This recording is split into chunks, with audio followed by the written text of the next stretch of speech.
ನಮಸ್ಕಾರ ಪ್ರೇಕ್ಷಕರೇ, ಆತ್ಮೀಯರೇ, ಬಿಸಿ ಸುದ್ದಿ ನ್ಯೂಸ್ ಪೋರ್ಟಲ್ ಚಿತ್ರದುರ್ಗ ಅರ್ಪಿಸುವ ಹಲವು ಕಾರ್ಯಕ್ರಮಗಳಲ್ಲಿ ಈ ಹೊತ್ತಿನ ನಮ್ಮ ಕಾರ್ಯಕ್ರಮ ಕೋಟೆನಾಡಿನ ಸಾಧಕರು ಮಾಲಿಕೆಯಲ್ಲಿ ನನ್ನೊಟ್ಟಿಗೆ ಈ ಹೊತ್ತು ಮಾತುಕತೆಗೆ ಬಂದಿರುವಂಥವರು ಚಿತ್ರದುರ್ಗದ ಮಗ, ನಮ್ಮೆಲ್ಲರ ಆತ್ಮೀಯರು, ಸಾಹಿತಿಗಳು, ಕುವೆಂಪು ವಿಶ್ವವಿದ್ಯಾನಿಲಯದಲ್ಲಿ ಕನ್ನಡ ಭಾರತೀಯ ನಿರ್ದೇಶಕರಾಗಿ ಕರ್ತವ್ಯವನ್ನು ನಿರ್ವಹಿಸುತ್ತಿರುವಂತಹ ಆತ್ಮೀಯ ಮಿತ್ರರು ಮತ್ತು ಸಾಹಿತಿಗಳು ಆದಂಥ ನೆಲ್ಲಿಕಟ್ಟೆ ಎಸ್ ಸಿದ್ದೇಶ್ ಅವರೊಟ್ಟಿಗೆ ಮಾತುಕತೆ ನಡೆಸ್ತೇನೆ.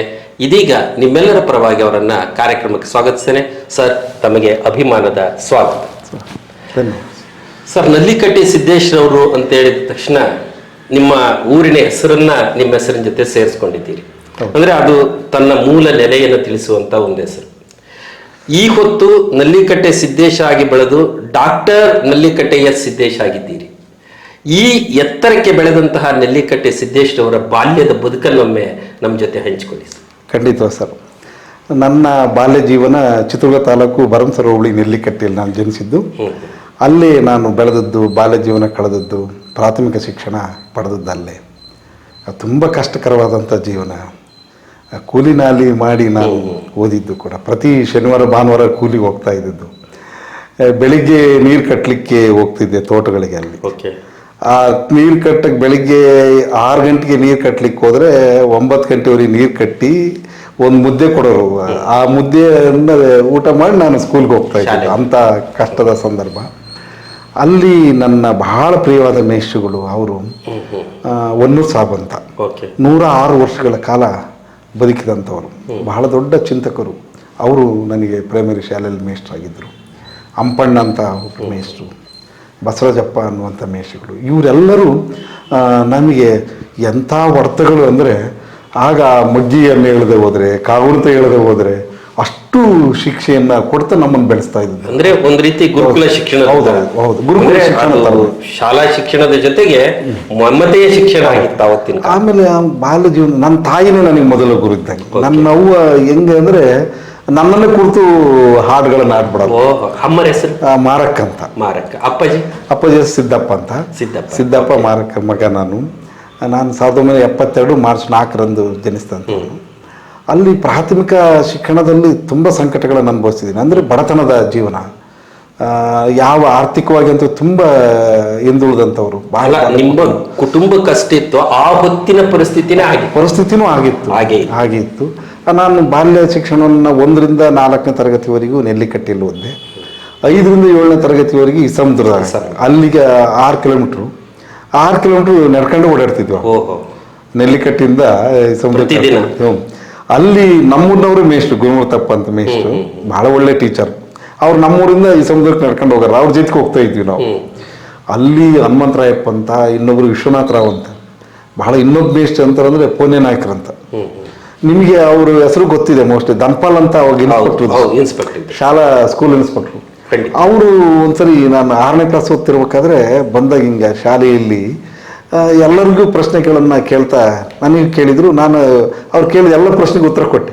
ಅವಾಗ ನನಗೆ ಬೆನ್ನು ತಟ್ಟಿ ತುಂಬ ಇದನ್ನು ಮಾಡಿ ಪ್ರಶಂಸೆ ಮಾಡಿ ಪ್ರೋತ್ಸಾಹ ಮಾಡಿದರು. ಅವಾಗ ನನಗೆ ಇನ್ನೂ ಓದ್ಬೇಕನ್ನೋಂಥ ಉತ್ಸಾಹ ಬಂತು.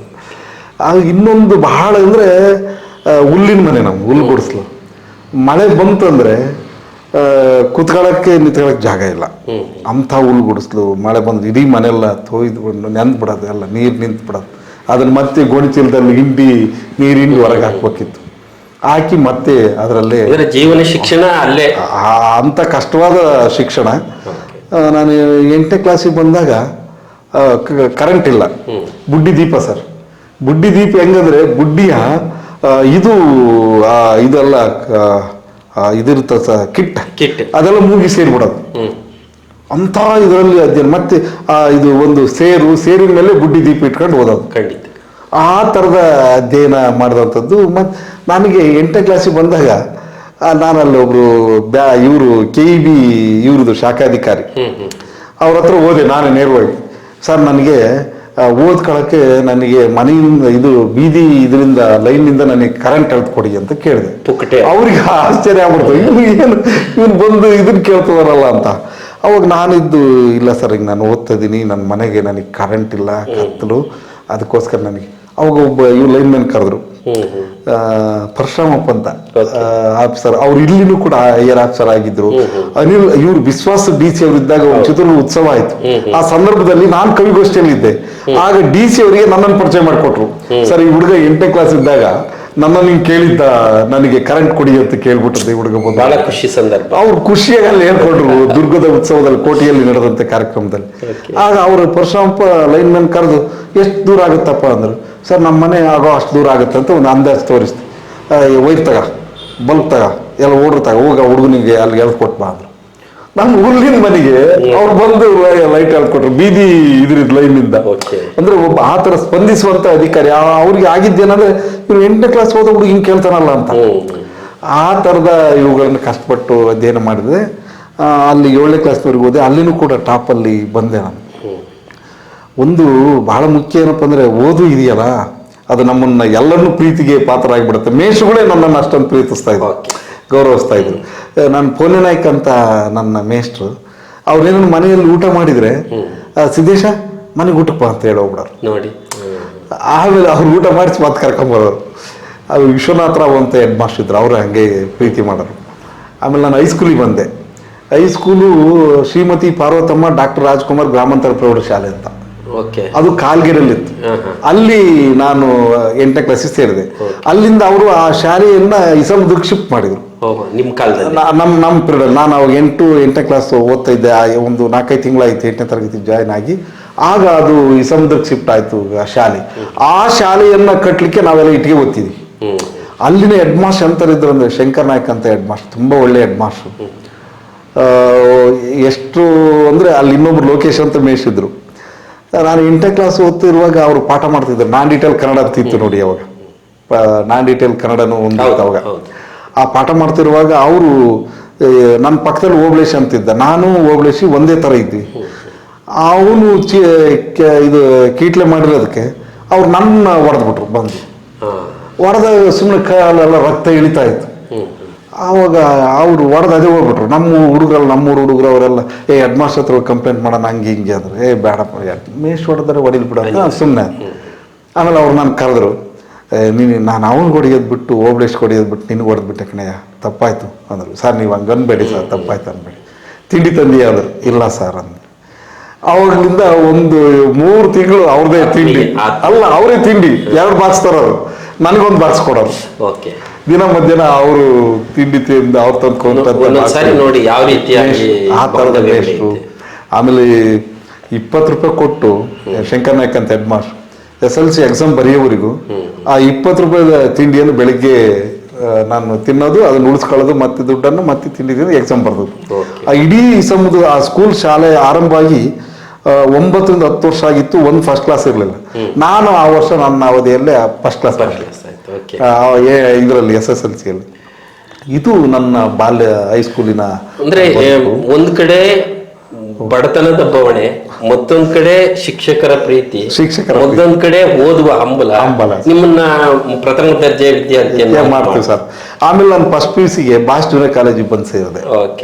ಸೈನ್ಸ್ ತಗೊಂಡೆ, PCMB ತಗೊಂಡೆ. ನನ್ನ ಕೈಲಿ ಪ್ರಾಕ್ಟಿಕಲ್ ನೋಟ್ಸ್ ತಗೊಳಕ ದುಡ್ಡಿಲ್ಲ, ಏನಿಲ್ಲ. ಅವಾಗ ನನಗೆ ಆಮೇಲೆ ಆರೋಗ್ಯನೂ ಏರುಪೇರು ಆಗ್ಬಿಡ್ತು. ಆಗ ನಾನು ಶಾಲೆಗೆ ಹೋಗಲಿಲ್ಲ ಒಂದು 2 ತಿಂಗಳು.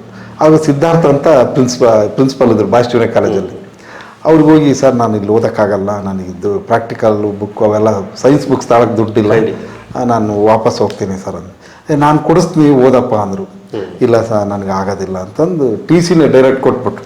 ಅಲ್ಲಿ ನಮ್ಮೂರ ಹತ್ರ ಬಿದಿರಿಕೆರೆ ಅಂತ ಶ್ರೀನಿವಾಸ್ ಪದವಿ ಪೂರ್ವ ಕಾಲೇಜ್, ಅಲ್ಲಿ ಹೋಗಿ ನಾನು ಕಲಾ ವಿಭಾಗ ಸೇರ್ಕೊಂಡು ಆರ್ಟ್ಸ್ PUC ಅಲ್ಲಿ ಓದ್ಕೊಂಡು, ಅಲ್ಲಿ ಎಂಥ ಒಳ್ಳೊಳ್ಳೆ ಮೇಷಗಳು ಇದ್ರು ಅಂದರೆ, ನಾಗರಾಜ್ ಅಂತ ಕನ್ನಡ ಮೇಷು ಪ್ರಿನ್ಸಿಪಾಲ್ರು, ಭಾಳ ಒಳ್ಳೆಯ ಮೇಷು. ನಾನು ಕನ್ನಡ MA ಮಾಡ್ಲಿಕ್ಕೆ ಅವರೇ ಸ್ಫೂರ್ತಿ. ನಾನು PUCಯಲ್ಲೇ ಕವಿತೆ ಬರೀಲಿಕ್ಕೆ ಆರಂಭ ಮಾಡಿದ್ದು ಅವರ ಇನ್ಸ್ಪೈರಿಂದ, ಅವರ ಸ್ಫೂರ್ತಿಯಿಂದ. ಅಲ್ಲಿ ಉಮೇಶ್ ಅಂತ ಒಬ್ಬರಿದ್ರು. ಇಲ್ಲಿ ನಾಗರಾಜ್ ಹೊಯ್ಸಳು, ಲಕ್ಷ್ಮಣ ತೆಲಗಾವಿ ಇವರೆಲ್ಲರ ತಂಡದಲ್ಲಿದ್ದಂಥ ಉಮೇಶ್ ಅಂತ ಸಂಶೋಧನಾ ತಂಡದಲ್ಲಿದ್ದರು. ಅವರು ನನಗೆ ಸೋಷಿಯಾಲಜಿ ಲೆಕ್ಚರರ್. ತುಂಬ ಒಳ್ಳೆ ಹ್ಯಾಂಡ್ ರೈಟಿಂಗ್ ಅವ್ರದ್ದು, ತುಂಬ ಒಳ್ಳೆ ಸುಂದರವಾದ ಕೈ ಬರಹ. ಅವರು ತುಂಬ ಸ್ಫೂರ್ತಿಯಾದರು. ಹಾಗಾಗಿ PUCಯಲ್ಲೂ ಕೂಡ ನಾನು ಪ್ರಥಮ ದರ್ಜೆಯಲ್ಲಿ ಉತ್ತೀರ್ಣನಾದೆ. ಇದು ನನ್ನ PU ಅಂತದ್ದು. ಆಮೇಲೆ ಪದವಿ ಶಿಕ್ಷಣಕ್ಕೆ ಬಂದೆ ಗೌರ್ಮೆಂಟ್ ಆರ್ಟ್ಸ್ ಕಾಲೇಜ್ ದುರ್ಗಕ್ಕೆ ಬಂದೆ. ದುರ್ಗಕ್ಕೆ ಬಂದ ಉವಯ್ಯಗೌಡರು ಪ್ರಿನ್ಸಿಪಾಲ್. ಅವರು ಎಷ್ಟೊಂದು ನನಗೆ ಎನ್ಕರೇಜ್ ಮಾಡಿದ್ದಂದ್ರೆ ಓಯೇಗೌಡರು ತುಂಬ ಖುಷಿಯಾಗಿ ಓದು. ಅವಾಗ ಅಲ್ಲಿ ನಮಗೆ ರಾಜಶೇಖರಪ್ಪರು, doctor B Rajashekarappa, doctor Lokesh Arasanakatte, Tarinidevi ಅಂತ ಕನ್ನಡ ಲೆಕ್ಚರರ್ ಇದ್ದರು. ಆಮೇಲೆ ಸಿದ್ದಪ್ಪ ಅಂತ, ಜಿ ವಿ ಶ್ರೀರಾಮ್ ರೆಡ್ಡಿ ಅಂತ ಕನ್ನಡ ಲೆಕ್ಚರ್, ಮತ್ತು ಪರಮೇಶ್ವರಪ್ಪ, ಈ ಆಮೇಲೆ ಉಷಾ ತವನಿಧಿ ಅಂತ ನನ್ನ ಗುರುಗಳು. ಇವರೆಲ್ಲ ಅವರ ಪ್ರವಚನ ಇದೆಯಲ್ಲ, ಅವರ ಬೋಧನೆ ಇದೆಯಲ್ಲ,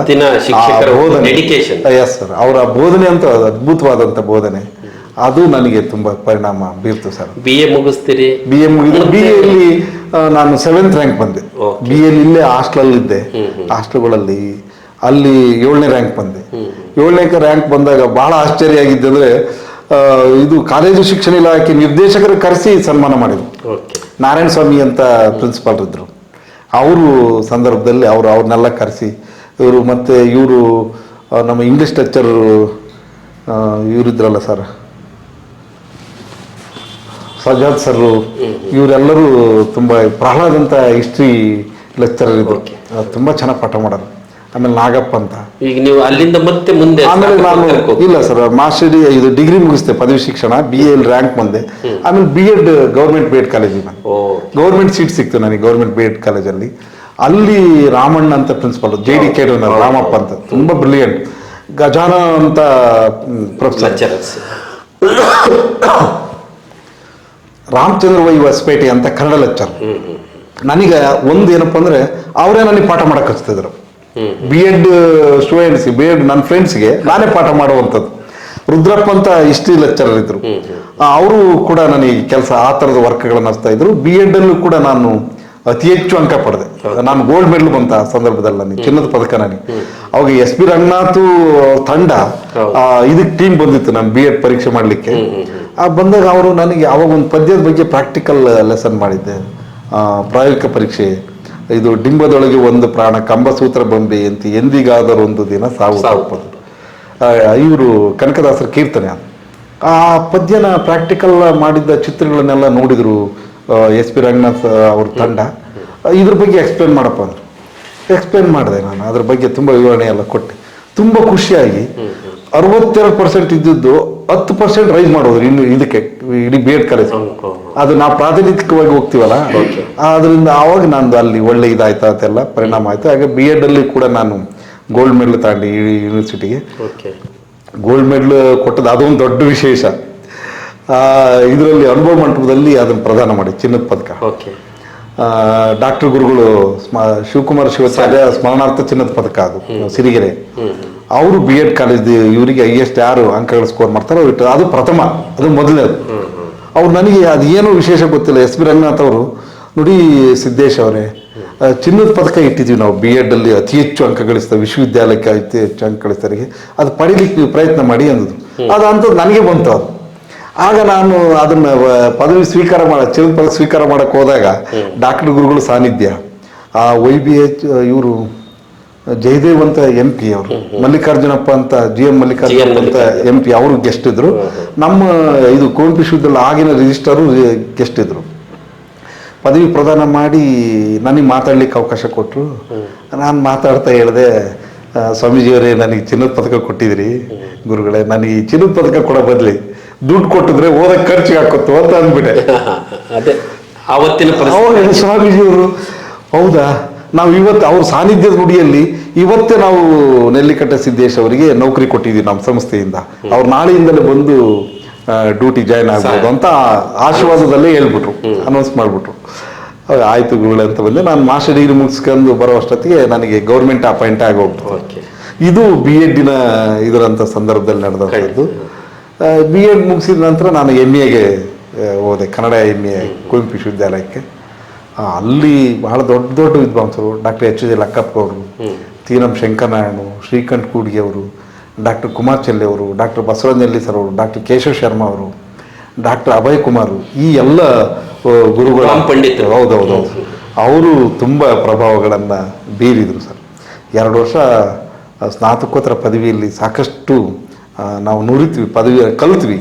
ಕನ್ನಡ ಅಧ್ಯಯನವನ್ನು, ಅದರ ಕಾವ್ಯ ಆಗಲಿ, ಛಂದಸ್ಸಾಗಲಿ, ಭಾಷಾಶಾಸ್ತ್ರ ಆಗಲಿ, ಅವುಗಳನ್ನು ಕರಗತ ಮಾಡ್ಕೊಳ್ಳಿಕ್ಕೆ ಮತ್ತು ಅಧ್ಯಯನ ಮಾಡಲಿಕ್ಕೆ ತುಂಬ ಉತ್ತೇಜನ ನೀಡ್ತು ವಿಶ್ವವಿದ್ಯಾಲಯ. ಅಲ್ಲಿಂದ ನೇರವಾಗಿ ಮತ್ತೆ ನೀವು ಗೌರ್ಮೆಂಟ್ಗೆ ಅಪ್ಲೈ ಮಾಡ್ತೀರಿ? ನಾನು ಇಲ್ಲಿ MA ಸೆಕೆಂಡ್ ಇಯರ್ ಓದ್ತಾ ಇದ್ದೆ.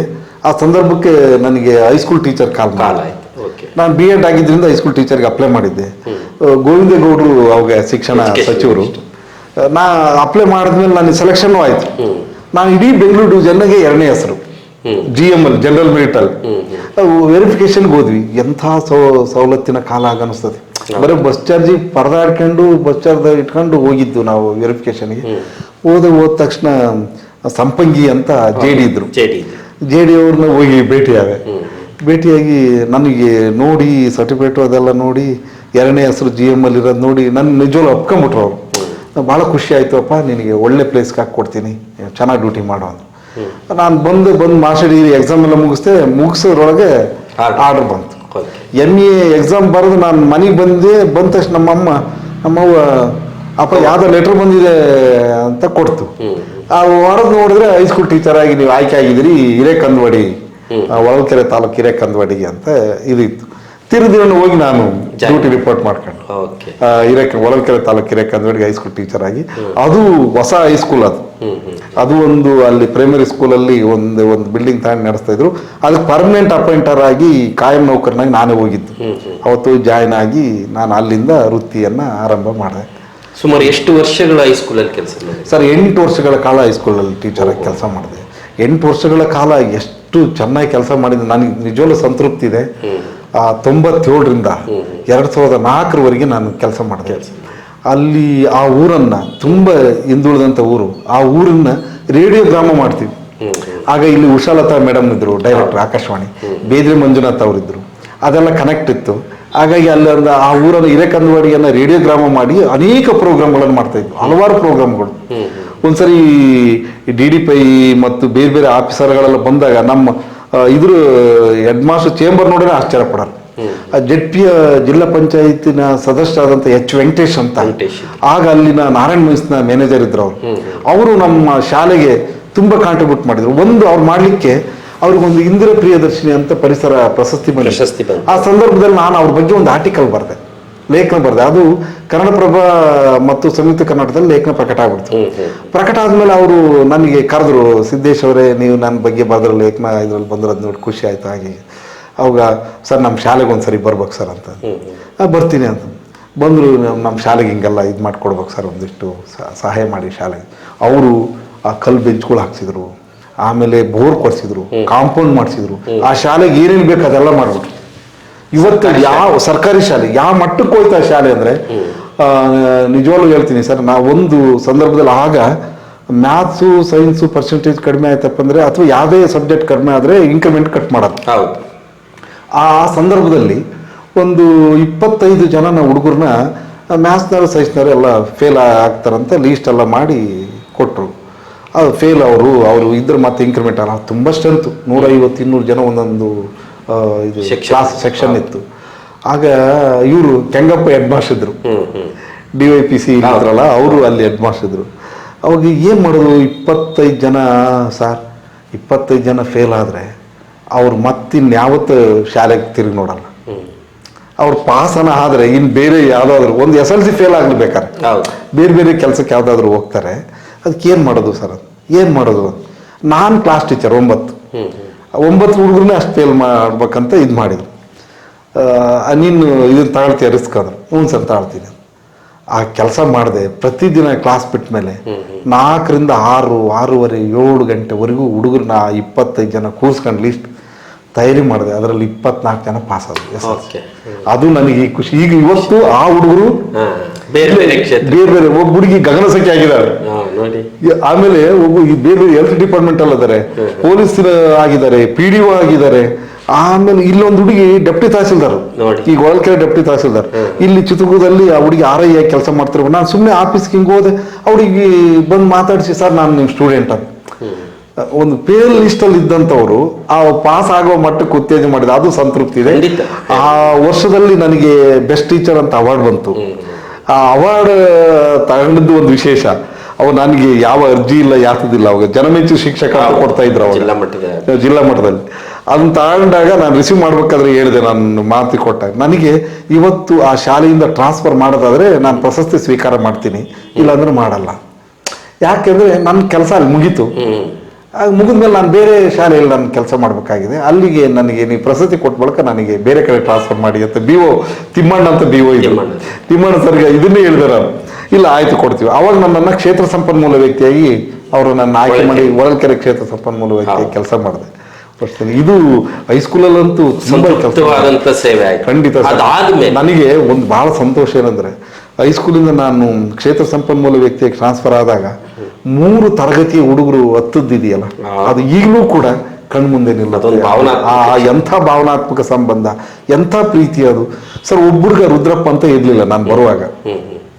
ನಾನು ಕ್ಷೇತ್ರ ಸಂಪನ್ಮೂಲ ವ್ಯಕ್ತಿ ರಿಪೋರ್ಟ್ ಮಾಡ್ಕೊಂಡೆ. ಅಲ್ಲಿ ಒಂದು ಪ್ರೋಗ್ರಾಮ್ನಲ್ಲಿ ನಾನು ಭಾಗವಹಿಸಿದ್ದೆ. ಆ ಹುಡುಗ ಬಂದ ತಿರುಗಿದ್ದೇನೆ, ಅಲ್ಲಿ ಬಂದ ಹುಡುಕೊಂಡು ಅವನು ಏನ್ ಮಾಡಿದಾನಂದ್ರೆ ಒಂದು ಮೆಣಸಿಕಾಯಿಯನ್ನ ಅಂಗಡಿಯಲ್ಲಿ ಹೋಗಿ ತಿಂಡಿ ಅಂಗಡಿಯಲ್ಲಿ ಮೆಣಸಿಕಾಯಿ ಕಟ್ಸ್ಕೊಂಡ್ ಬಂದಾನೆ.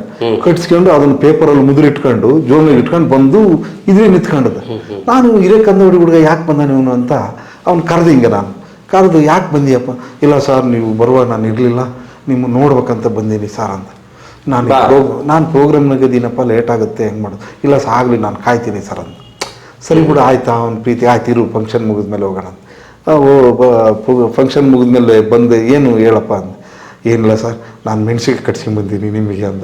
ನನಗೆ ಹುಡುಗರೆ ಎಂಥ ಪ್ರೀತಿ ಅಂತ. ಆಗ ನಾನು ಅವನ ಮನೆಗೆ ಕರ್ಕೊಂಡು ಹೋಗಿ ಅವ್ನ ಮನೇಲಿ ಊಟ ಮಾಡಿಸಿ, ಆಯ್ತಪ್ಪ ನೀನ್ ಮೆಣಸಿಕಾಯಿ ನಾನು ತಿಂತೀನಿ ಕೊಡು ಅಂತಿದ್ದು. ಇದು ಹೈಸ್ಕೂಲ್ ಸರ್, ಹೈಸ್ಕೂಲಲ್ಲಿ ಇದ್ದಂತ ಗುರು ಶಿಷ್ಯರ ಬಾಂಧವ್ಯ ಇದೆಯಲ್ಲ, ಇದು ಎಂತ ಆತ್ಮೀಯತೆ, ಅನನ್ಯತೆ ಅನ್ನುವುದನ್ನು ಅದನ್ನು ಅನುಭವಿಸಿದ್ದೀನಿ ಸರ್ ನಾನು ಅದನ್ನು. ಆಗ ಇದು ಹೈಸ್ಕೂಲ್ ಮೇಸ್ಟರ್ ಆಗಿ ಸೇವೆ ಮಾಡಿದ್ದು. ಆ ನಂತರ ನಾನು ಕ್ಷೇತ್ರ ಸಂಪನ್ಮೂಲ ವ್ಯಕ್ತಿಯಾಗಿ ಬಂದೆ. ಅಲ್ಲಿ ಬಂದೊಂದು 3 ತಿಂಗಳು ಕೆಲಸ ಮಾಡಿದೆ. ಅಷ್ಟರೊಳಗೆ ನನಗೆ ಅಲ್ಲ sir PU college lecturer promotion ಬಂತು. ನಾನು ಸಿರುಗುಪ್ಪ ತೆಕ್ಕಲಕೋಟೆಗೆ ಹಾಕಿದ್ರು. ಅಲ್ಲಿ ತೆಕ್ಕಲಕೋಟೆಯಲ್ಲಿ 1 ವರ್ಷ ಕೆಲಸ ಮಾಡಿದೆ. ಅಲ್ಲಿ ಎಷ್ಟು ಅಂದ್ರೆ 150 ಜನ ಸ್ಟ್ರೆಂತ್. ಒಂದ್ಸರಿ ನನಗೆ ಗೊತ್ತಿಲ್ಲ, ನಾನು ಅವಾಗಿನ ಉತ್ಸಾಹ ಹುಮ್ಮಸ್ಸು ಪಾಠ ಮಾಡ್ತಾ ಇದ್ದೆ. ಹುಡುಗ ಏನಕ್ಕೆ ಕೀಟ್ಲೆ ಮಾಡ್ಬಿಟ್ಟ, ಒಂದು ಹುಡುಗಿನ ಜಡಿ ಜಿಗ್ಬಿಟ್ಟ ಕ್ಲಾಸ್ ಪಾಠ ಮಾಡ್ತಿರ್ಬೇಕಾದ್ರೆ. ಅವ್ರು ನಾನು ಅಲ್ಲೇ ಹೊಡೆದ್ಬಿಟ್ಟೆ ಕ್ಲಾಸ್ ರೂಮಲ್ಲಿ. ಅವನು ಹೊರಗೆ ಹೋಗ್ಬಿಟ್ಟ. ಅವಾಗ ನಮ್ಮ ಪ್ರಿನ್ಸಿಪಾಲು ಸ್ಟಾಫ್ ಎಲ್ಲ, ಸರ್ ಯಾಕೆ ಹೊಡೆಯೋಕೆ ಹೋದ್ರಿ ಸರ್? MLA ತಮ್ಮನ ಮಗ ಸೋಮಲಿಂಗಪ್ಪ ಅಂತ MLA, ಸಿರುಗುಪ್ಪ MLA ಅವ್ರ ತಮ್ಮನ ಮಗ ಸರ್, ಹೊಡಿಬಾರ್ದಿತ್ತು ಹಂಗೆ. ನಾನು ಪ್ರಿನ್ಸಿಪಲ್ಗೆ ಹೇಳಿ ಸರ್ ಹಿಂಗೆ ಪಾಠ ಮಾಡ್ಬೇಕಾದ್ರೆ ಅವನ ದುರ್ವರ್ತನೆ ಕಂಡು ನನಗೆ ತಡ್ಕೊಳಕ್ಕಾಗಲ್ಲ, ಹೊಡೆದೆ ಸರ್. ನೆಕ್ಸ್ಟ್ ದಿನ MLA ಬಂದರು, ಎಲ್ಲರೂ ಎದುರಿದ್ರು. ನನಗೆ ಧೈರ್ಯ ಇತ್ತು, ನಾನು ಪ್ರಾಮಾಣಿಕವಾಗಿ ಕೆಲಸ ಮಾಡಿದ್ದೀನಿ. ಅವಾಗ ಅವ್ರು ಬಂದು MLA ಕೇಳಿದಾರೆ ಅವನಿಗೆ, ಅವ್ರು ಹೆಂಗೆ ಲೆಕ್ಚರ್ ಏನು ಅಂತೆಲ್ಲ. ಇಲ್ಲ ತುಂಬ ಒಳ್ಳೆಯರು, ತುಂಬ ಚೆನ್ನಾಗಿ ಪಾಠ ಮಾಡ್ತಾರೆ ಅಂತ ಹೇಳಿರ್ತಾರೆ. ಅವಾಗ ಅವ್ರು ಬಂದರೆ ನಾನು ಕಾಲೇಜಲ್ಲಿ ಪಾಠದಲ್ಲಿದ್ದೆ. P1 ಕರೆಸಿದ್ರು. ಹೋದೆ. ಮೇಷ್ಟ್ರೆ ಯಾವ ಊರು ನಿಮ್ಮದು ಅಂದರು. ಸರ್ ನಾನು ಚಿತ್ರದುರ್ಗ ಅಂದೆ. ಚಿತ್ರದುರ್ಗ ಅಂದ ತಕ್ಷಣ ಮದಕರ್ನಾಡ್ನಾರ ಅಂದರು. ಹೌದು ಸರ್ ಅಂದೆ. ಹಂಗಂದ ತಕ್ಷಣ ಕುತ್ಕೊಳ್ಳಿ ಅಂದರು. ಕುತ್ಕೊಂಡೆ. ಇಲ್ಲ ನೀವು ಮಾಡೋ ಕೆಲಸನ ಪ್ರೈಮರಿಯಲ್ಲಿ ಹೈಸ್ಕೂಲಲ್ಲಿ ನಮ್ಮ ಮಕ್ಕಳಿಗೆ ಮಾಡಿದ್ರೆ ನಮ್ಮ ಮಕ್ಕಳು ತುಂಬ ಬುದ್ಧಿವಂತರಾಗ್ತಿದ್ರು. ಒಳ್ಳೆ ಕೆಲಸ ಮಾಡಿದ್ದೀರಿ ನೀವು ಅಂತ ಹೇಳಿ ಅಪ್ರಿಷಿಯೇಟ್ ಮಾಡಿ ತುಂಬಾ ಇದು ಮಾಡಿದ್ರು, ಎನ್ಕರೇಜ್ ಮಾಡಿದ್ರು. ಒಳ್ಳೆ ಹುಮ್ಮಸ್ಸಿತ್ತು, ಯೌವನ ಇತ್ತು, ಮಾಡಿದ್ವಿ. ಇದು ಒಂದು ಭಾಗ. ಅದು PUC ನಂತರದಲ್ಲಿ ನೀವು ಕುವೆಂಪು ಯೂನಿವರ್ಸಿಟಿಗೆ ಜಾಯಿನ್ ಆಗ್ತೀವಿ. ಹೌದು. ಅಲ್ಲಿ ಇನ್ನೇನು ಪ್ರಬುದ್ಧ ಮಟ್ಟದ ಮಕ್ಕಳು, ಪ್ರಬುದ್ಧ ಮಟ್ಟದ ಕಲಿಕೆ, ಅದೆಲ್ಲ ಒಂದು ಭಾಗ. ಅಂದ್ರೆ ಒಬ್ಬ ಯಶಸ್ವಿ ಶಿಕ್ಷಕನಾಗಿ ಇವತ್ತು ಕನ್ನಡ ಭಾರತೀಯ ನಿರ್ದೇಶಕರಾಗಿರುವವರೆಗಿನ ಒಂದು ಟೀಚಿಂಗ್ ಸೈಡ್ ಅದಾಯ್ತು. ಅದಾದ್ಮೇಲೆ ತನ್ನ ವೃತ್ತಿ ಜೊತೆಗೆ ಕೆಲವರಿಗೆ ಪ್ರವೃತ್ತಿಗಳು ಅಂತ ಇರ್ತಾರೆ. ನಿಮ್ಮ ಪ್ರವೃತ್ತಿ ಸಾಹಿತ್ಯ ಕೃಷಿಯಲ್ಲಿ ತೊಡಸ್ಕೊಂಡಿದೆ. ನಿಮ್ಮ ಆರಂಭದ ಸಾಹಿತ್ಯ ಕೃಷಿ ಹೇಗೆ ಆರಂಭ ಆಯ್ತು? ಎಷ್ಟು ಕೃತಿಗಳನ್ನ ಈ ಸಾಹಿತ್ಯ ಕ್ಷೇತ್ರ ಕೊಟ್ಟಿದ್ದೀರಿ? ಸರ್ ನಾನು PUC ಓದುವಾಗಲೇ ನಾನು ಕವಿತೆ ಬರೆಯಕ್ಕೆ ಆರಂಭ ಮಾಡಿದೆ. ಆಗ ಇಲ್ಲಿ ದುರ್ಗದಲ್ಲಿ ನಾಗರಾಜ್ ಪಟ್ಟಿಗೇರ್ ಅಂತ ಗೊತ್ತಿರ್ಬೇಕು ನೀವು, ಅವರೊಂದು ಕವನ ಸಂಕಲನ ತಂದ್ರು, 10 ಹಲವು ಮುಖಗಳು ಅಂತ. ಅದರಲ್ಲಿ ನನ್ನ ಕವಿತೆ ಪ್ರಕಟ ಆಯ್ತು. ಅವ್ರ ಪ್ರಿಯ ಪತ್ರಿಕೆ, ಆ ನಂತರ ಸುದ್ದಿಗಿಡ ಪತ್ರಿಕೆ, ಆ ಎಲ್ಲ ಪತ್ರಿಕೆಗಳು ನನ್ನ ಕವಿತೆಗಳ ಪ್ರಕಟ ಆಗ್ತಾ ಇದ್ವು ಅಲ್ಲಿಂದಲೇ. ಆಮೇಲೆ ಡಿಗ್ರಿ ಬಂದಾಗಲೂ ನಾನು ಬರವಣಿಗೆ ಇತ್ತು. ಕೃತಿ ರೂಪದಲ್ಲಿ ಬಿಸಿಲು ಮಳೆ ಅಂತ 97ರಲ್ಲಿ ನನ್ನ ಕವನ ಸಂಕಲನ ಬಂತು. ಮೊದಲನೇ ಕವನ ಸಂಕಲನ ಬಿಸಿಲು ಮಳೆ ಅಂತ. ಅದಕ್ಕೆ ಲಕ್ಕ ಕೊಡ್ರೆ ಬೆನ್ನುಡಿ ಬರೆದಿದ್ರು. ನನ್ನ ಗುರುಗಳು ಕುಮಾರ್ ಚೆಲ್ಲೆ ಅವರೇ ಮುನ್ನುಡಿ ಬರ್ತಾ ಇದ್ರು. ಅದು ಕವಿತೆಗಳ ಸಂಕಲನ. ಅದಕ್ಕೆ ಪುಸ್ತಕ ಪ್ರಾಧಿಕಾರದ ಬಹುಮಾನ ಕೂಡ ಬಂದಿತ್ತು 97ರಲ್ಲಿ. ಓಕೆ. ಆ ನಂತರ ಛಲಬೇಕು ಶರಣಂಗಿ ಅಂತ ಒಂದು ಲೇಖನಗಳ ಸಂಕಲನ ತಂದರು.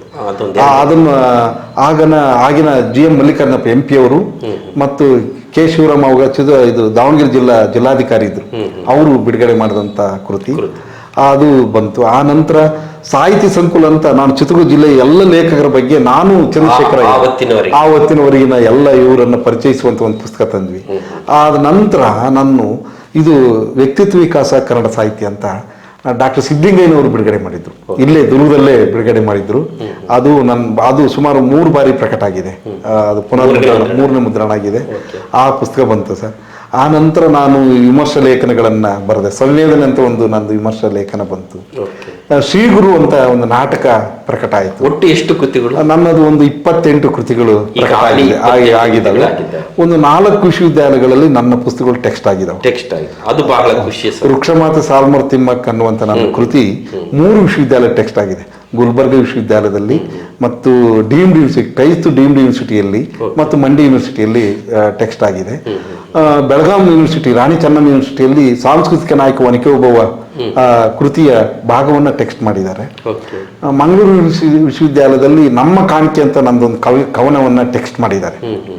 ಹೀಗೆ ಒಂದು 4 ವಿಶ್ವವಿದ್ಯಾಲಯಗಳಲ್ಲಿ ಪಠ್ಯವಾಗಿರುವ ಅಲ್ಲಿಗೆ ನಿಮ್ಮ ಕೃಷಿ ಪಳಗ್ತಾ ಕೈ ಪಳಗಿದಾಗೆಲ್ಲ ಮತ್ತೊಂದು ಹೊಸತನ ಉಟ್ಕೊಳ್ತೀನಿ ನಿಮ್ಗೆ. ನಾನು ಏನಾದ್ರು ಮಾಡಿ ಒಂದು ಸಂಶೋಧನಾ ಪ್ರಬಂಧ ಮಾಡಿ. ಹೌದು ಸರ್, ನಾನು ಇರುವಂತದ್ದೇ ಈ ಯೂನಿವರ್ಸಿಟಿಯಲ್ಲಿ ಇರಬೇಕಾದ್ರೆ ಆಗ್ಬೇಕು ಅಂತ. ಇಲ್ಲ, 97ರಲ್ಲಿ ನಾನು ಸಂಶೋಧನೆಗೆ ಜಾಯ್ನ್ ಆದ. ಹೌದು, 97 ಸರ್. ಕುಮಾರ್ ಚೆಲ್ಲಿ ಅವರು ನನ್ನ PhD ಗೈಡು, ಮಾರ್ಗದರ್ಶಕರು. ಅವರು ಬಸವಶಾಸ್ತ್ರಿಗಳ ಬಗ್ಗೆ ಒಂದು ಚಿಕ್ಕ ಪುಸ್ತಕ ಬರೆದಿದ್ರು, ಅಭಿನವ ಕಾಳಿದಾಸ ಬಸವಶಾಸ್ತ್ರಿ ಅಂತ. ಅವರು ಒಂದು ಆಧುನಿಕ ಕನ್ನಡ ನಾಟಕ ಪಿತಾಮಹ ಅಂತಲೂ ಕೂಡ ಕರಿತೀವಿ. ಅಂತ ಬಸವಶಾಸ್ತ್ರಿ ಬಗ್ಗೆ ನೀನು PhD ಮಾಡುವಂತ ನನಗೊಂದು ಸಣ್ಣ ಪುಸ್ತಕ ಕೊಟ್ಟರು. ಅದನ್ನು ಓದಿದ ಮೇಲೆ ನನಗೆ ತುಂಬಾ ಸ್ಫೂರ್ತಿ ಆಯ್ತು ಸರ್, ನಾನು ಇದೇ ಕುರಿತು ಮಾತಾಡ್ತೀನಿ. ಅದಕ್ಕಿಂತ ಮುಂಚೆ ನಾನು ನವೋದಯ ಕಾವ್ಯದಲ್ಲಿ ಪ್ರಕೃತಿ ಮತ್ತು ಅಭಿವ್ಯಕ್ತಿ ಅಂತ ಒಂದು ಟಾಪಿಕ್ ತಗೊಂಡಿದ್ದೆ. ಸುಮಾರು 1 ವರ್ಷ ವರ್ಕ್ ಮಾಡಿದೆ. ಡಾಕ್ಟರ್ ಕೀರಂ ನಾಗರಾಜ್ ಅವರು ಡಾಕ್ಟರ್ ಕಮಿಟಿ ಮೆಂಬರ್ ಇದ್ರು. ಅವ್ರು ನನಗೆ ಪರ್ಸನಲ್ ಒಂದು ಪತ್ರ ಬರೆದ್ರು, ಸಿದ್ದೇಶ್ ಅವರೇ, ನೀವು ಈ ಟಾಪಿಕ್ಕಿನ ಮೇಲೆ ಬೇರೆ ಕಡೆ ಆಗಿದೆ, ಹಾಗಾಗಿ ಇದನ್ನ ಬಿಟ್ಟು ಏನಾದ್ರೂ ಯೋಚನೆ ಮಾಡಿ ಅಂತ. ಆಗ ಬೇರೆ ವಿಶ್ವವಿದ್ಯಾಲಯಗಳೆಲ್ಲ ಪತ್ರ ಬರುತ್ತೆ. ಡಾಕ್ಟರ್ BV ಶಿವರೂರ್ ಅವರು ಒಂದು ಪತ್ರ ಹಾಕಿದ್ರು ನನಗೆ, ನನ್ನ ಮಾರ್ಗದರ್ಶನದಲ್ಲಿ ಕನ್ನಡ ಭಾವಗೀತೆಗಳಲ್ಲಿ ಪ್ರಕೃತಿ ಅಂತ ಮಾಡಿಸಿದ್ದೀನಿ, ಹಾಗಾಗಿ ನಿಮ್ದು ಅದು ಸೇಮ್ ಆಗುತ್ತೆ ಬಿಡಿ ಅಂತದ್ದು. ಅದಕ್ಕೆ ನಾನು ಆಮೇಲೆ ನನ್ನ ಮೇಷ್ಟ್ರ ಹತ್ರ ಚರ್ಚೆ ಮಾಡಿದಾಗ, ಲಕ್ಕಾಪೌಡ್ರ ಹತ್ರ ಚರ್ಚೆ ಮಾಡಿದಾಗ ಅವರು ಈ ಟಾಪಿಕ್ ಅನ್ನು ಸೂಚಿಸಿದ್ರು. ಹಾಗಾಗಿ ಬಸವಶಾಸ್ತ್ರಿಗಳ ಬಗ್ಗೆ ಅವರ ಜೀವನ ಮತ್ತು ಸಾಧನೆ ಕುರಿತಾದಂಥ ಸಂಶೋಧನೆಯನ್ನು ಮಾಡಿದೆ. 2004ರಲ್ಲಿ ನನಗೆ PhD ಅವಾರ್ಡ್ ಆಯಿತು. 2004ರಲ್ಲಿ. ಅದಾದ ನಂತರದಲ್ಲಿ ಮತ್ತೆ ನೀವು ಕೃಷಿಯ ಜೊತೆಗೆ ಒಂದಷ್ಟು ಉಪನ್ಯಾಸಗಳು, ಗೋಷ್ಠಿಗಳು, ಸಾಹಿತ್ಯ ಸಂಭ್ರಮಗಳು ಇವುಗಳನ್ನೆಲ್ಲ ಲವಲವಿಕೆಯಿಂದ ಓಡಾಡಿಕೊಂಡು ಒಂದಷ್ಟು ಪ್ರೆಸೆಂಟೇಷನ್ ಮಾಡ್ತಾ ಸಾಹಿತ್ಯದ ಒಳಹೊರಗುಗಳನ್ನು ಆ ಹೊತ್ತಿನ ಕಾಲಘಟ್ಟಕ್ಕೆ ತಕ್ಕಂತೆ ವಿಶ್ಲೇಷಣೆ ಮಾಡ್ತಾ ಸಿದ್ದೇಶ್ ಅಂತ ಹೇಳಿದರೆ ಡಾಕ್ಟರ್ ನಲ್ಲಿಕಟ್ಟೆ ಸಿದ್ದೇಶ್ ಅನ್ನುವ ಅಭಿಧಾನಕ್ಕೆ ನೀವು ಪಾತ್ರರಾಗ್ತೀರಿ. ಭಾಳ ಅಂದರೆ ನಿಮಗೆ ಆ ಹೊತ್ತು ನೆನೆಸ್ಕೊಂಡಾಗ ನಾನು ಒಬ್ಬ ಹಳ್ಳಿಯ ಹುಡುಗನಾಗಿ ನಾನಿದ್ದದ್ದಿಲ್ಲಿ ಇವತ್ತು ಬಂದು ಕೂತಿರೋದಿಲ್ಲಿ ಎನ್ನುವಂಥ ಅತ್ಯಂತ ಸಂಭ್ರಮದ ಕ್ಷಣ ನಿಮ್ಗೆ. ಹೌದು. ಹಾಗಾಗಿ ಒಬ್ಬ ಸಂಶೋಧನಾ ವಿದ್ಯಾರ್ಥಿ ಮತ್ತು ಒಬ್ಬ ಪ್ರಾಧ್ಯಾಪಕನಾಗಿ ಒಂದು ವಿಶ್ವವಿದ್ಯಾನಿಲಯದ ಹೆಡ್ ಕ್ವಾರ್ಟರ್ ಕೆಲಸ ಮಾಡಿದ ನೀವು ಈ ಹೊತ್ತಿನ ಓದುಗರಿಗೆ ಅಥವಾ ಈ ಹೊತ್ತಿನ ವಿದ್ಯಾಭ್ಯಾಸದ ರೀತಿಗೀತಿಗಳನ್ನು ಗಮನಿಸಿ ಒಂದು ವಿದ್ಯಾರ್ಥಿ ಜೀವನ ಹೇಗಿದ್ರೆ ಭವಿಷ್ಯ ಚೆನ್ನಾಗಿರುತ್ತೆ ಅಂತ ನಿಮ್ಮ ಅನಿಸಿಕೆ? ಒಂದು ವಿದ್ಯಾರ್ಥಿ ಜೀವನ ಬಹಳ ಮುಖ್ಯವಾಗಿ ವಿನಯವಂತಿಕೆ ಸರ್. ವಿನಯ ಇದ್ದರೆ ವಿದ್ಯೆ ತನ್ನಷ್ಟಾನೇ ಬರುತ್ತೆ. ವಿನಯವಂತಿಕೆ ಬಹಳ ಮುಖ್ಯ. ಇವತ್ತು ಏನಾಗ್ತಾ ಇದೆ ಅಂದರೆ ವಿನಯವಂತಿಕೆ ಕಳ್ಕೊಳ್ತಾರೆ. ವಿದ್ಯೆಯ ಭೂಷಣ ವಿನಯ ಅನ್ನುವಂಥದ್ದು ನಿಜ, ಅದು ಆ ವಿನಯವಂತಿಕೆ ಇರಬೇಕು. ಹಾಗಾಗಿ ಗುರುವಿನ ಬಗ್ಗೆ ಅಭಿಮಾನ, ಗೌರವ, ಪ್ರೀತಿ ಆ ಎಲ್ಲ ಇದ್ದಾಗ ಅವನು ಸಾಧನೆ ಎತ್ತರಕ್ಕೆ ಏರೇ ಇರ್ತಾನೆ ಅನ್ನೋದಕ್ಕೆ ನಿಜವಾಗ್ಲೂ ನನ್ನ ಜೀವಂತವೇ ಸಾಕ್ಷಿ, ನನ್ನ ಬದುಕೆ ಸಾಕ್ಷಿ, ನನ್ನ ಜೀವನವೇ ಸಾಕ್ಷಿ. ಹಾಗಾಗಿ ಅದು ಬಹಳ ಮುಖ್ಯ. ವಿನಯವಂತಿಕೆ ಇರಬೇಕು, ಅಧ್ಯಯನದ ಕುತೂಹಲ ಇರಬೇಕು. ಅಧ್ಯಯನದ ಕುತೂಹಲ, ಆಸಕ್ತಿ ಇದ್ರೆ ಆಕಾಶಕ್ಕೆ ಎಗರ್ಬೋದಂತೆ. Interest is very important. ಆಸಕ್ತಿ ಇದ್ರೆ ನಾವು ಎಲ್ಲಿ ಎತ್ತರಕ್ಕೆ ಬೇಕಾದ್ರೂ ಹೋಗ್ತೀವಿ. ಆಗಿನ ಪತ್ರಿಕಾ ಮಾಧ್ಯಮವೂ ಕೂಡ ನಮಗೆ ತುಂಬಾ ಎನ್ಕರೇಜ್ ಮಾಡಿದೆ. ಖಂಡಿತ. ಸುದ್ದಿಗಿಡಗ ಪತ್ರಿಕೆ ಆಗಿರ್ಬೋದು, ಇದೇ ನಮ್ಮ ಚಳ್ಳಕೆರೆ ಬಸವರಾಜ್ ಸರ್ ಅವರ ಪತ್ರಿಕೆ, ಅವಾಗಲೇ ಅವರು ವಿಮೋಚನಾ ಸಂಗಾತಿ ಅಂತ ಪತ್ರಿಕೆ ಎಲ್ಲ ತರ್ತಿದ್ರು. ಅವಾಗೆಲ್ಲ ನಾವು ಬರಿತಾ ಇದ್ವಿ ಅದ್ರಾಗೆಲ್ಲ. ಹಾಗಾಗಿ ಅಂತ ಪ್ರೋತ್ಸಾಹ ಬಹಳ ಮುಖ್ಯ ಆಗುತ್ತೆ. ಆಮೇಲೆ ಸಾಹಿತ್ಯ ಇದೆಯಲ್ಲ ಅದು ಸಾಮರಸ್ಯವನ್ನು ತಂದು ಕೊಡುತ್ತೆ. ಸಾಧನೆಯ ಹಾದಿಗೆ ಬಹಳ ಪ್ರಚೋದನೆ ನೀಡುವಂಥದ್ದೇ ಸಾಹಿತ್ಯ. ಅದು ಸಾಹಿತ್ಯದ ಒಲವು ಗೆಲುವು ಅಥವಾ ಆಳ ಅಗಲ ತಿಳ್ಕೊಳ್ಬೇಕು, ಕೃಷಿ ಮಾಡಬೇಕು ಅಂತ ವಿದ್ಯಾರ್ಥಿಗಳಿಗಿದ್ರು ಇವತ್ತಿನ ಪೋಷಕರದ್ದು ಒಂದು ಟ್ರೆಂಡ್ ಇದೆ. ನಮ್ಮ ಮಗ ತಂತ್ರಜ್ಞಾನದ ಕಡೆ ಹೋಗ್ಬೇಕು, ವೈದ್ಯಕೀಯ ಕ್ಷೇತ್ರದ ಕಡೆ ಹೋಗ್ಬೇಕು, ವಿಮಾನದಲ್ಲಿ ಹಾರಾಡಬೇಕು. ಇವು ಒಂದಂತಹ ಸಂದರ್ಭದಲ್ಲಿ ಬಲವಂತದ ಒಂದು ರೀತಿ ಊಟ ಆಗುತ್ತದೆ. ಅಲ್ಲ, ತಂತ್ರಜ್ಞಾನ ಪಡೀಲಿ. ಇವತ್ತಿನ ಸಂದರ್ಭದಲ್ಲಿ ತಂತ್ರಜ್ಞಾನ ಅಗತ್ಯ ಇದೆ. ತಂತ್ರಜ್ಞಾನವನ್ನು ಇಟ್ಕೊಂಡು ಮಾನವೀಯ ಮೌಲ್ಯಗಳನ್ನು ರೂಪಿಸುವಂತ ಸಂಸ್ಕಾರವಂತ ಶಿಕ್ಷಣ ಬೇಕಾಗಿದೆ. ಆಗ ಅದನ್ನು ಪಡೆದುಕೊಳ್ಳುವಂಥದ್ದು. ಹಾಗಾದ್ರೆ ಇವತ್ತಿನ ಸಮಾಜ ಈ ಶಿಕ್ಷಣದಿಂದ ಏನನ್ನ ನಿರೀಕ್ಷೆ ಮಾಡೋದಕ್ಕೆ ಸಾಧ್ಯ? ಶಿಕ್ಷಣದಿಂದ ಇವತ್ತಿನ ಸಮಾಜ ಇದನ್ನ ನಿರೀಕ್ಷೆ ಮಾಡ್ಬೇಕು. ನನ್ನ ಮಗ ದುಡ್ಡಿಗಿಂತ ಒಳ್ಳೆಯ ಮಾನವೀಯತೆಯನ್ನ, ಮನುಷ್ಯತ್ವವನ್ನು ಸಂಪಾದಿಸುವಂತ ಸದ್ಗುಣವಂತನಾಗಬೇಕನ್ನುವಂಥ ಮನೋಧರ್ಮವನ್ನ ಇವತ್ತಿನ ಪೋಷಕರು ರೂಪಿಸಿಕೊಂಡಿದ್ದೇ ಆದ್ರೆ ಉನ್ನತವಾಗಿ ಹೋಗ್ತೀವಿ. ಇವತ್ತು ದುಡ್ಡು ದುಗ್ಗಣಿ ಇದ್ದಂಗೆ, ಅದಕ್ಕೆ ಹೇಳಿರುವಂತ ಹಿಂದಿನವರೆಲ್ಲ ದುಡ್ಡು ದುಗ್ಗಣಿನೇ. ಅದು ಯಾರು ಹೊತ್ಕೊಂಡು ಹೋಗಿಲ್ಲ, ನಾವು ಏನು ತಗೊಂಡು ಹೋಗಿಲ್ಲ.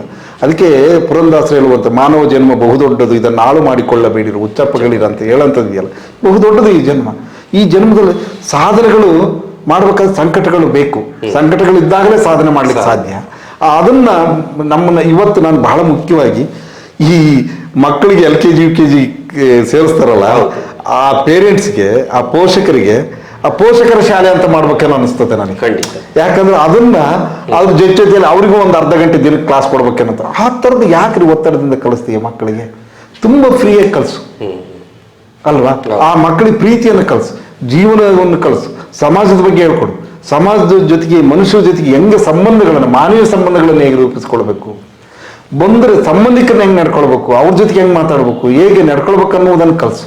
ಇದು ಬಹಳ ಮುಖ್ಯ. ಇವತ್ತು ಅದು ಮಾಯ ಆಗ್ತದೆ. ಇವತ್ತು ಅದಕ್ಕೇನು ಕೊರತೆ ಅಂದ್ರೆ ಪೋಷಕರ ಅತಿಯಾದ ಆಸೆ ಏನೋ ಅನಿಸುತ್ತೆ. ಅದಕ್ಕೆ ಅವರಿಗೆ ಪ್ಯಾರಲಲ್ ಆಗಿ ಈ ಶಿಕ್ಷಣ ಜೊತೆಗೆ ಅವ್ರಿಗೂ ಕೂಡ ಪೋಷಕರ ಶಿಕ್ಷಣ ಅಂತಲೂ ನೀಡ್ಬೇಕೇನೋ ಅನ್ಸುತ್ತೆ. ಅಲ್ಲ, ಖಂಡಿತ. ನಿಮ್ಮ ಒಂದು ಸಲಹೆ ಏನಿದೆಯಲ್ಲ, ಅವರಿಗೆ ಶಿಕ್ಷಣಕ್ಕಿಂತ ಜಾಗೃತಿ ಮೂಡಿಸುವಂತ ಕೆಲಸಗಳಾಗಬೇಕಾಗಿದೆ. ಅದಕ್ಕಾಗಿನೇ ಇವತ್ತು ಶಾಲೆಗಳಲ್ಲಿ STMC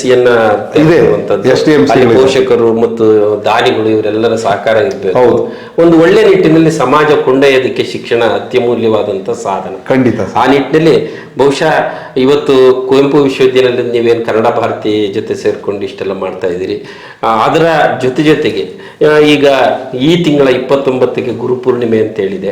ಅಲ್ಲಿ ನಿಮ್ಮ 2 ಕೃತಿಗಳು ಲೋಕಾರ್ಪಣೆಗೊಳ್ಳುವಂತಹ ಇದೆ. ಅವುಗಳ ಕುರಿತು ಸಂಕ್ಷಿಪ್ತ ಮಾಹಿತಿ. ಸರ್, ನಂದು ಒಂದು ವಸ್ತುವಾಗೂ ಸಾವಿಲ್ಲದ ಸಾಹಿತ್ಯಕ್ಕೆ ಅಂತ ಒಂದು ಕವನ ಸಂಕಲನ ಬಿಡುಗಡೆ ಆಗ್ತಿದೆ. ಮತ್ತು ಇನ್ನೊಂದು ಕೃತಿ ಮರ್ತ್ಯದ ವಿಸ್ಮಯ ಮಹಾದೇವಮ್ಮ ಅಂತ. ಶ್ರೀ ಗುರು ಕರಬಸವೇಶ್ವರ ಅಜ್ಜಯ್ಯ ಮಠದ ಪೀಠಾಧ್ಯಕ್ಷರು. ತುಂಬಾ ಸಾಮಾಜಿಕವಾಗಿ, ಧಾರ್ಮಿಕವಾಗಿ, ಆಧ್ಯಾತ್ಮಿಕವಾಗಿ ಸೇವೆ ಮಾಡ್ತಿರುವಂತ ಎಲೆಮರೆಯ ಕಾಯಿ. ಅವರ ಅತೀಂದ್ರಿಯ ಶಕ್ತಿ ಇದೆಯಲ್ಲ, ಈ ವಂಡರ್ಫುಲ್. ನಾನು ಒಂದು ಕಾಲದಲ್ಲಿ ನಾಸ್ತಿಕ, ದೇವರು ದಿಂಡು ಅನ್ನೋದು ಇದು ಯಾವುದೂ ನಂಬ್ತಿರ್ಲಿಲ್ಲ. ಪೆರಿಯರ್ ಅವ್ರನ್ನ, ಕೋವೂರ್ ಅವ್ರನ್ನ, ಇವ್ರನ್ನೆಲ್ಲ ಓದ್ಕೊಂಡಂತವ್ರು. ಅಲ್ಲಿ ನನಗೆ ಕವಿನ ಶ್ರೀಗಳು ಒಂದು ಪುಸ್ತಕ ಕೊಟ್ಟಿದ್ರು. ಅದನ್ನು ಓದಿ ನಾನು ಆಮೇಲೆ ಸ್ವಾಮೀಜಿ ಅಲ್ಲಿಗೆ ಹೋಗಿ ಬರ್ಬೇಕು ಮಠಕ್ಕೆ ಅಂತ ಹೋಗಿ ನೋಡಿದಾಗ ಅಲ್ಲಿ ಅವರು ಸೇವೆ ಜಾತ್ಯತೀತ, ಧರ್ಮಾತೀತ, ಲಿಂಗಾತೀತವಾದಂಥ ಸೇವೆ. ನನಗೆ ಇಷ್ಟ ಆಯ್ತು. ಆಮೇಲೆ ಅವ್ರನ್ನ ಅಧ್ಯಯನ ಮಾಡಿದೆ. ಎಷ್ಟು ಜನ ಅಂದ್ರೆ ಪ್ರತಿ ಅಮಾವಾಸ್ಯೆ ಉಣವಿಗೆ ಒಂದು 350-400 ಜನ ಇರ್ತಾರೆ. ಅಷ್ಟು ಜನರಿಗೂ ಅವ್ರಿಗೆ ಏನೇನು ಸಂಕಟಗಳು, ನೋವುಗಳು, ಅವುಗಳೆಲ್ಲ ಇದಾವಲ್ಲ, ಅವರಿಗೆಲ್ಲ ಒಂದು ಪರಿಹಾರ ಸೂಚಿಸುವಂತ ಕೆಲಸವನ್ನ ಅಮ್ಮ ಮಾಡ್ತಾರೆ. ಈ ಅತೀಂದ್ರಿಯ ಶಕ್ತಿ ಬಗ್ಗೆ ನಾನು ಅಧ್ಯಯನ ಮಾಡಿದ್ದೆ. ಎಡ್ವರ್ಡ್ ಕೇಸಿ ಅಂತ ಬಹಳ ಪ್ರಸಿದ್ಧವಾದ ಸೈಕಾಲಜಿಸ್ಟು, ಇಲ್ಲಿ ಅಮೇರಿಕದವ್ರು. ಅವ್ರನ್ನ ನಾನು ಸ್ಟಡಿ ಮಾಡಿದಾಗ ಅವ್ರ ಅತೀಂದ್ರಿಯ ಶಕ್ತಿ ಇತ್ತು. ಅದಕ್ಕೆ ಕುವೆಂಪು ಇವರು ಪಂಪ ಹೇಳ್ತಾನೆ ಒಂದ್ ಕಡೆ, ಯಾವುದು ನಿಜವಾದ ಸುಖ ಪ್ರಶ್ನೆಯನ್ನ ಕೇಳ್ತಾರೆ. ನಿಜವಾದ ಸುಖ ಯಾವುದು? ಅತೀಂದ್ರಿಯ ಸುಖಮೇ ನಿಜ ಸುಖಂ ಅಂತ ಹೇಳ್ಬಿಡ್ತಾರೆ ಪಂಪನ ಕಾವ್ಯ. ಮಾನವ ಕುಲಂ ತಾನೊಂದೇ ಒಲಮದ ಪ್ರತಿಪಾದಿಸುವಂತ ಪಂಪ ಅತೀಂದ್ರಿಯ ಸುಖಮೇ ನಿಜ ಸುಖಂ ಅಂತ ಆದಿಪುರಾಣ ಕಾವ್ಯದಲ್ಲಿ ಹೇಳ್ತಾರೆ. ನಿಜವಾದ ಸುಖ ಅದೇ ಅಲ್ಟಿಮೇಟ್, ಏನು ಓದ್ಕೊಂಡು ಹೋಗಲ್ಲ. ಅತೀಂದ್ರಿಯ ಪಂಚೇಂದ್ರಿಯಗಳಿಗಿಂತ ಮೀರಿತ್ತು. ಆತ್ಮ ಸುಖವೇ ನಿಜವಾದ ಸುಖ. ಆ ತರದ ಆತ್ಮ ಸುಖದ ಕೆಲಸವನ್ನ ಅವರು ನಿರ್ವಹಿಸ್ತಿದ್ದಾರೆ ಅಮ್ಮ ಅವರು. ಹಾಗಾಗಿ ಒಂದು ರೀತಿ ಮತ್ತೆ ವಿಸ್ಮಯ ಅನಿಸ್ಬಿಡ್ತು. ಇವರು ಒಂದು ಅಚ್ಚರಿ, ಎಲ್ಲಿ ಪ್ರಚಾರ ಬಯಸಲ್ಲ, ಯಾವ ಪ್ರಚಾರ ಬಯಸಲ್ಲ, ಯಾವ ದುಡ್ಡು ಇದ್ರ ಬಗ್ಗೆ ಆಸೆ ಆಕಾಂಕ್ಷೆಗಳಿಲ್ಲ. ಇಂಥ ಎಲೆಮರೆಕಾಯಿ ಸೇವೆ ಮಾಡ್ತಿರೋರ ಬಗ್ಗೆ ಅವರನ್ನೇ ಕುರಿತು ನಾನು ಬರೆದಿರುವಂತ ಪುಸ್ತಕ, ಅವರ ಜೀವನ ಚರಿತ್ರೆ ಅದೊಂದು ಲೈಫ್ ಹಿಸ್ಟ್ರಿ, ತುಂಬಾ ಚೆನ್ನಾಗಿರುವಂತ ಪುಸ್ತಕ. ಆ ಪುಸ್ತಕವನ್ನು ನಾಳೆ ಇವರು ಅಪರ ಜಿಲ್ಲಾಧಿಕಾರಿ BT ಕುಮಾರಸ್ವಾಮಿ ಬಿಡುಗಡೆ ಮಾಡ್ತಾರೆ. ಅದ್ರ ಜೊತೆಯಲ್ಲಿ ಇನ್ನೊಂದು ಪುಸ್ತಕ ನಂದು, ವಸ್ತುವಾಗು ಸಾವಿಲ್ಲದೆ ಸಾಹಿತ್ಯಕ್ಕೆ ಅಂತ, ಅದೊಂದು ಕವನ ಸಂಕಲನ. ಅದು ಒಂದು ಕವನವನ್ನು ವಾಚನ ಖಂಡಿತ ಸರ್, ಆ ಕವಿತೆನೇ ಹೇಳ್ತೀನಿ, ವಸ್ತುವಾಗು ಸಾವಿಲ್ಲದ ಸಾಹಿತ್ಯಕ್ಕೆ ಅಂತ. ಬೀಸುವ ಗಾಳಿ ಬೆಳಕು ನೀಡುವ ಸೂರ್ಯ ನಮ್ಮನ್ನೊತ್ತು ಸಾಕುವ ಧರೆ ನಾನೆಂದು ಮೆರೆಯುವುದಿಲ್ಲ. ಬೀಸುವ ಗಾಳಿ ಬೆಳಕು ನೀಡುವ ಸೂರ್ಯ ನಮ್ಮನ್ನೊತ್ತು ಸಾಕುವ ಧರೆ ನಾನೆಂದು ಮೆರೆಯುವುದಿಲ್ಲ. ನಾವು ಒತ್ತು ಹೋಗದ ಈ ಜಗದಲ್ಲಿ ನಾನೆಂದು ಮೆರೆಯುವುದು ಸರಿಯ, ನಾನೆಂದು ಮೆರೆಯುವುದು ಸರಿಯ. ಯಮನ ಸರದಿಯಲ್ಲಿ ಕುಳಿತು ಹಮ್ಮು ಬಿಮ್ಮು ಬೇಕಾ, ಯಮನ ಸರದಿಯಲ್ಲಿ ಕುಳಿತು ಹಮ್ಮು ಬಿಮ್ಮು ಬೇಕಾ, ಸಂಕಟದ ಸಾಲಿನಲ್ಲಿರುವಾಗ ಸಲ್ಲಾಪ ಸಂಭ್ರಮಗಳು ಬೇಕಾ, ಮರಣವು ಮರೆಯಲ್ಲಿ ನಿಂತು ಕೂಗಿ ಕರೆಯುತ್ತಿರುವಾಗ ಪರರಿಗೆ ನೋವು ನೀಡಿ ಮೆರೆಯುವುದು ಸರಿಯ. ಸಾವು ನೋವು ನಲಿವಿನ ಕ್ಷಣಗಣನೆಯಲ್ಲಿ ಸ್ವಾರ್ಥ ಬಾಳು ಸರಿಯ, ಸಾವು ನೋವು ನಲಿವಿನ ಕ್ಷಣಗಣನೆಯಲ್ಲಿ ಸ್ವಾರ್ಥ ಬಾಳು ಸರಿಯ. ಸಾವು ಸತ್ಯ, ಶಾಶ್ವತ ಬದುಕು ಮಿಥ್ಯವೆಂಬುದು ಹರಿತು ಬೆರೆತು ಬಾಳದಿರುವುದು ಯಾಕೆ? ಕಲ್ಲು ಮಣ್ಣು ಹೂವು ಮುಳ್ಳು ಗಾಳಿ ನೀರು ಬೆಳಕುಗಳು ಮಾಡದ ಭಿನ್ನ ಭೇದ ಮಾಡಿ ಖಿನ್ನತೆಯ ಬದುಕು ಬೇಕಾ? ನೋವು ನಲಿವುಗಳಲ್ಲಿ ಮಿಂದು ಭಿನ್ನ ಭೇದ ದೂಡಿ ಪರಹಿತಕ್ಕೆ ಬಾಳುವ ಗೊನೆಬಿಟ್ಟ ಬಾಳೆ, ಫಲಬಿಟ್ಟ ತೆಂಗು ಗಮಗಮಿಸುವ ಮಲ್ಲಿಗೆಯಂತೆ, ಭಾನು ಭುವಿ ಚಂದಿರರಂತೆ ವಸ್ತುವಾಗು ಸಾವಿಲ್ಲದ ಸಾಹಿತ್ಯಕ್ಕೆ. ಆಸೆಯ ಅನಾಹುತವನ್ನು ಹರಿದ ಬುದ್ಧ, ಭವದ ಬದುಕನ್ನು ಭವ್ಯವಾಗಿಸಿದ ಬಸವಣ್ಣ, ವ್ಯಷ್ಟಿ ಸಮಷ್ಟಿ ಅಂಕು ಡೊಂಕನ್ನು ತಿದ್ದಿ ತೀಡಿದ ಕನಕ ಪುರಂದರ ಶರೀಫ ನಿಜಗುಣರಂತೆ ವಸ್ತುವಾಗು ಸಾವಿಲ್ಲದ ಸಾಹಿತ್ಯಕ್ಕೆ. ಆಧ್ಯಾತ್ಮದ ಅರಿವನ್ನು ಅರುಹಿ ಆನಂದಿಸಿದ ಪರಹಂಸ ವಿವೇಕಾನಂದರಂತೆ, ಸಮಾನತೆಯ ಸಾಮರಸ್ಯವನ್ನು ಸಾರಿದ ಗಾಂಧಿ ಅಂಬೇಡ್ಕರ್ರಂತೆ, ಸಾಧನೆಯ ಆದಿಯಲ್ಲಿ ಜೇಬೇರಿ ಬಾರಿಸಿದ ಶಿವಶರಣ ಹರಿದಾಸರಂತೆ, ಸಂತ ಮಾಂತರಂತೆ ವಸ್ತುವಾಗು ಸಾವಿಲ್ಲದ ಸಾಹಿತ್ಯಕ್ಕೆ. ಭಕ್ತಿಯಲ್ಲಿ ಶಕ್ತಿಯಾಗಿಸಿದ ಶ್ರೀಗುರು ಕರಿಬಸವೇಶ್ವರ ಅಜ್ಜಯ್ಯರಂತೆ, ವ್ಯಕ್ತಿ ಶಕ್ತಿಯಾದ ಮರ್ತ್ಯದ ವಿಸ್ಮಯ ಮಾದೇವಮ್ಮರಂತೆ, ಮಾತೃವಾತ್ಸಲ್ಯದ ಅಕ್ಷಯ ನಿಧಿ ನೆಲ್ಲಿಕಟ್ಟೆ ಮಾರಕ್ಕ ಮಾತಿಯಂತೆ, ವೃಕ್ಷಮಾತೆ ಸಾಲಮರದ ತಿಮ್ಮಕ್ಕರಂತೆ ವಸ್ತುವಾಗು ಸಾವಿಲ್ಲದ ಸಾಹಿತ್ಯಕ್ಕೆ. ಬಹಳ ಅರ್ಥಪೂರ್ಣವಾದ ನನ್ನ ಕವಿತೆ. ನಂದು ಇನ್ನೊಂದು ವೃಕ್ಷಮಾತೆ ಸಾಲಮರದ ತಿಮ್ಮಕ್ಕ ನನ್ನ ಕೃತಿ ಆಧಾರಿತ ಸಿನಿಮಾ ರಿಲೀಸ್ ಆಗುತ್ತೆ ಕೆಲವೇ ದಿನಗಳಲ್ಲಿ. ಅದೊಂದು ಇದು ಆಗಿದೆ, ಪೂರ್ಣಗೊಂಡಿದೆ ಸರ್. ಬಹಳ ಖುಷಿ ಆಯಿತು. ಸಿದ್ದೇಶ್ ಒಬ್ಬ ಹಳ್ಳಿಗಾಡಿನ ವಿದ್ಯಾರ್ಥಿಯಾಗಿ ಬದುಕು ಕಟ್ಟಿಕೊಂಡ ಬಗೆ, ಪ್ರೋತ್ಸಾಹವನ್ನು ಈ ಮೆಟ್ಟಿಲುಗಳಾಗಿ ಮಾಡಿಕೊಂಡ ರೀತಿ, ಬಂದಂತಹ ಬೆಂಬಲವನ್ನು ಮತ್ತು ಮೆಚ್ಚುಗೆಗಳನ್ನು ಉಡಾಪೆ ಮಾಡದೆ ಅದನ್ನು ಕೂಡಿಟ್ಟುಕೊಂಡ ಬಗೆ, ಇವತ್ತು ಡಾಕ್ಟರ್ ನೆಲ್ಲಿಕಟ್ಟೆ ಸಿದ್ದೇಶ್ ಅಂತೇಳಿ ಚಿತ್ರದುರ್ಗದ ಒಬ್ಬ ಸಾಮಾನ್ಯ ಕುಟುಂಬದ ಮಗ ಕುವೆಂಪು ವಿಶ್ವವಿದ್ಯಾನಿಲಯದ ಕನ್ನಡ ಭಾರತಿಯಲ್ಲಿ ನಿರ್ದೇಶಕರಾಗಿದ್ದಾರೆ ಅಂತ ಹೇಳಿದರೆ ನಮಗೆಲ್ಲರಿಗೂ ಬಹಳ ಸಂತೋಷದ ಸಂಗತಿ. ಮತ್ತು 28 ಕೃತಿಗಳು ಶತಕದತ್ರ ಮತ್ತು ಶತಕದತ್ರ ಮುನ್ನಡೆಯಲಿ ಎನ್ನುವಂಥ ಅಭಿಲಾಷೆ ನಮ್ಮದು. ಈ ಹೊತ್ತಿನ ಒಂದು ಸಂದರ್ಭದಲ್ಲಿ ಕೋಟೆನಾಡಿನ ಸಾಧಕರು ಮಾಲಿಕೆಯಲ್ಲಿ ನೀವು ಬಂದು ನಿಮ್ಮ ಮನದಾಳದ ಮಾತುಗಳನ್ನು ಪ್ರೇಕ್ಷಕರೊಂದಿಗೆ ಹಂಚಿಕೊಂಡಿದ್ದಕ್ಕಾಗಿ ನಮ್ಮ ಬಿಸಿ ಸುದ್ದಿ ಬಳಗದ ಪರವಾಗಿ ಹೃದಯಪೂರ್ವಕ ವಂದನೆ, ಅಭಿನಂದನೆಗಳು ಸರ್. ಧನ್ಯವಾದಗಳು ಸರ್. ಆತ್ಮೀಯ ಪ್ರೇಕ್ಷಕರೇ, ನೋಡಿದ್ರಲ್ಲ, ಅಸಾಧ್ಯ ಅನ್ನೋದು ಯಾವುದೂ ಇಲ್ಲ. ಸಾಧ್ಯವಾಗಿಸುವ ನಿಟ್ಟಿನಲ್ಲಿ ಪ್ರಯತ್ನಶೀಲರಾಗುವ ನಿಟ್ಟಿನಲ್ಲಿ ವಿದ್ಯಾರ್ಥಿಗಳು ಇವತ್ತು ಮುನ್ನಡೆಯಲಿ ಅಂತೇಳಿ ಆಶಿಸ್ತಾ ಮತ್ತೆ ಮುಂದಿನ ವಾರ ಮತ್ತೊಬ್ಬ ಸಾಧಕರೊಂದಿಗೆ ಭೇಟಿಯಾಗ್ತೀನಿ. ಅಲ್ಲಿಯವರೆಗೂ ನಮಸ್ಕಾರ.